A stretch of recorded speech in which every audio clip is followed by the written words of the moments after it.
this is a lesson that we can all learn in government, that when there are failures, when things aren't going right, it doesn't have to be a disaster or catastrophic like child welfare was. No matter what it is, if you're not doing the kind of job you think you're doing, or failing in certain places, there's always hope that you can get it right.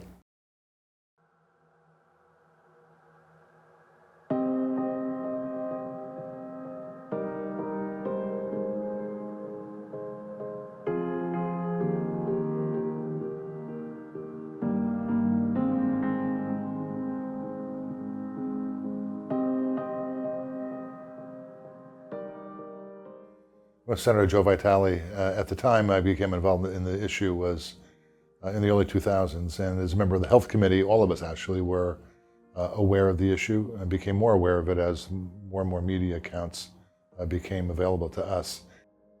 You know, as committee members, and later on I was chairman of the Health Committee, but as a member of the committee, me and others were just stunned by the news reports coming out of all over the state, actually. And once it began to break all those stories, then we became more and more involved with the administration and trying to find solutions.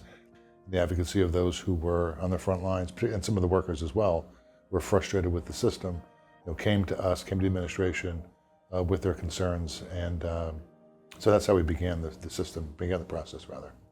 No one really would have known about it. So, we heard from the public, but I don't believe that it was a political issue, meaning that there were, once the facts came out and all of the accounts became public, began to roll out on a regular basis, and no one could take, a political opposition to doing this.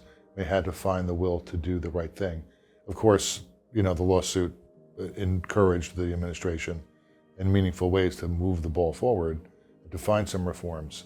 But I don't know that it was really very controversial in the context of should we or should we not do it. Is it a Democrat issue, it's a Republican issue, it wasn't any political issues at all. The Department of Human Services was and is still the largest department in the state, by far the largest budget, with hundreds of responsibilities.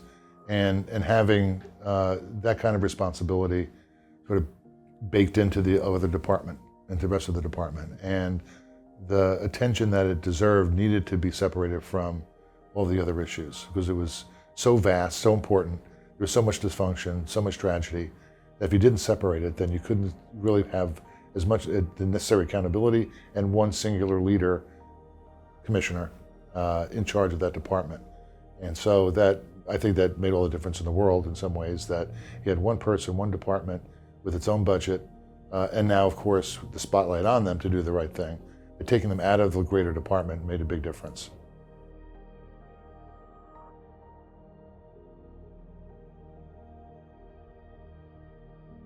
Well, when Kevin became child advocate, and I knew Kevin prior to that, and he, incredible intellect, but also one of the most compassionate people that I know. He ran Covenant House now recently for a number of years.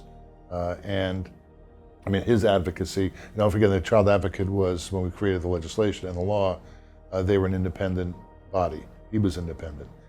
He was an attorney. He was able to bring legal action against the state if he saw that the state was failing to meet their obligations.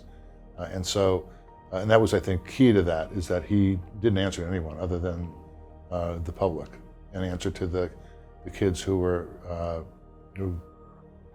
God willing, were hopeful that he could actually make a difference, and he did. And it wasn't adversarial, but there were times when Kevin spoke up and said they weren't doing it right. But he was there all along the step for a number of years, all along the way, to make sure that all of the reforms that we were purporting to put in place, and we did put in place, actually began to work. The political risk, I think, for maybe some would have contemplated that it was a risk that they took. If they weren't successful, all that they did to separate the department, to create its own department, own divisions in charge of these children and families, was risky. It certainly was, because we knew theoretically what should happen, that all the attention and time should be paid to these kids and their families from one singular department. So were there political risks? Yeah, you could fail and then say, you didn't do it right. It wasn't for the lack of, I believe they did the right thing, separated the department, but that still doesn't mean that you would do the right thing. even if you separated it. You had to have all the other fundamental reforms and processes put in place to make this thing successful.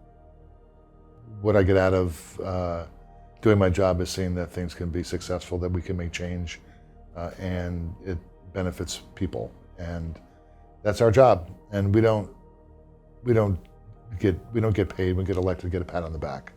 I mean, no one needs to thank us for the work that we're doing. To acknowledge that we're actually doing something is important because we run for re-election every few years. But you know, it's for me, it's enough satisfaction knowing that we made that kind of a change. I was part of the system and part of those reforms.